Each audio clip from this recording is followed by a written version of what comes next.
And China agreed to slash tariffs for 90 days in a major trade breakthrough. Both sides.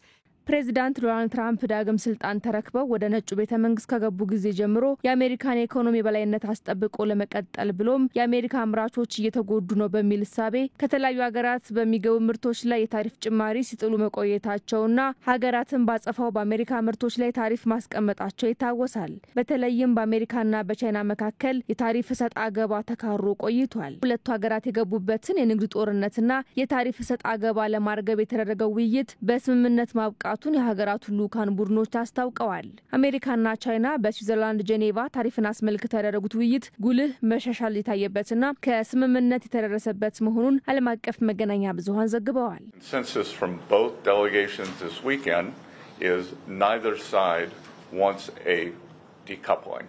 በቻይናና በአሜሪካ ከፍተኛ ባለስልጣናት በስዊዘርላንድ ቅዳሜና እሁድ የተደረገው ስብሰባ የንግድ ውጥረቱን ለማርገብ የሚያስችል ስምምነት የተደረገበት መሆኑ ተመላክቷል። ለሁለት ቀናት የተካሄደው ውይይት የቻይና ምክትል ጠቅላይ ሚኒስትር ሄሊ ፋንግ፣ የአሜሪካ የገንዘብ ሚኒስትር ስኮት ቤሰንትና የአሜሪካ የንግድ ተወካይ ጄምሰን ግሬደር የተመራው ልኡክ የሀገራቱን የንግድ ግንኙነት ለማስቀጠል የሚያስችል ስምምነት ላይ የተደረሰበት ነው። የአሜሪካ የንግድ ሚኒስትር ስኮት ቤሰንት አስፈላጊ በነበረው የንግድ ውይይቱ በአሜሪካና ቻይና መካከል ከፍተኛ መሻሻል የታየበትና ታማ እንደነበረም ተናግረዋል። የቻይና ምክትል ጠቅላይ ሚኒስትር ሄሊ ፋንግ በበኩላቸው ከአሜሪካ ጋር የተደረገው የንግድ ውይይቱ ጠቃሚ እድገት ነው ሲሉ አሞካሽተውታል። ምክትል ጠቅላይ ሚኒስትሩ ለጋዜጠኞች በሰጡት መግለጫ ስብሰባው ቀና ውይይት የተደረገበት ጥልቅና ተጨባጭ ውጤት የተገኘበት እንደነበረ የገለጹ ሲሆን ከአሜሪካ ልኡክ በኩልም ተመሳሳይ ምላሽ የተሰጠበት ሆኗል።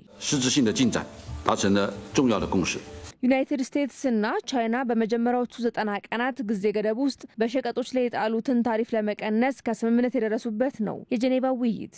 ስምምነቱ በሁለቱ ሀገራት መካከል የተፈጠረው ፍጥጫ የዓለም ንግድ ጦርነትን ያባብሳል ተብሎ ስጋት የደቀነውን ሀሳብ ያከሸፈና ለዓለም አቀፍ ገበያ ጭምር ትልቅ ስኬት ሆኖ የሚቀርብ ነው ተብሎለታል። ሁለቱም ወገኖች ዘላቂ የረጅም ጊዜና የጋራ ተጠቃሚነት ያለው ኢኮኖሚያዊ ግንኙነት አስፈላጊነትን እንደሚገነዘቡ የተገለጸ ሲሆን ከስምምነት መድረሳቸውም የዚሁ ማሳያ ሆኖ ቀርቧል። ስምምነቱ ፕሬዚዳንት ዶናልድ ትራምፕ የጣሉት የታሪፍ ጭማሪ የንግድ ጦርነትን በመቀስቀስ የገበያ ሁኔታና የአቅርቦት ሰንሰለትን ያውካል ብለው ስጋት ለደቀነባቸው ዓለም አቀፍ ባለሀብቶች ጭምር እፎይታ የፈጠረ ነው ተብሏል። በስምምነቱ መሰረትም ፕሬዚዳንት ዶናልድ ትራምፕ በየካቲትና መጋቢት በቻይና ምርቶች የጣሉት 20% ታሪፍ ባለበት እንደሚቀጥል የተስማሙ ሲሆን ከዛ ውጪ ባለው ደግሞ እያንዳንዳቸው ሀገራቱ በበኩላቸው ለ90 ቀናቱ 115% ታሪፍ ለመቀነስ ከስምምነት ደርሰዋል። የጋራ የታሪፍ ማሻሻያው ከፈረንጆቹ ግንቦት 14 ጀምሮ እንደሚተገበር ነው ባለስልጣናቱ ያስታወቁት።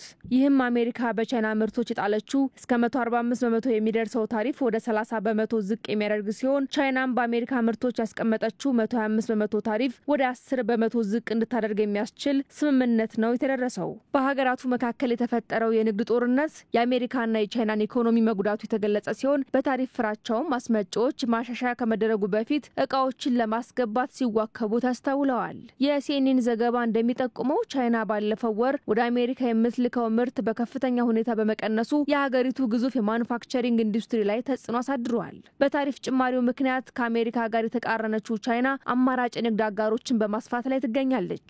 አሁን ላይ የተደረሰው ስምምነት ግን ሁለቱ ግዙፍ የኢኮኖሚ ባለቤቶች የንግድ ግንኙነታቸውን እንዲያጠናክሩ የሚያደርጋቸው ነው።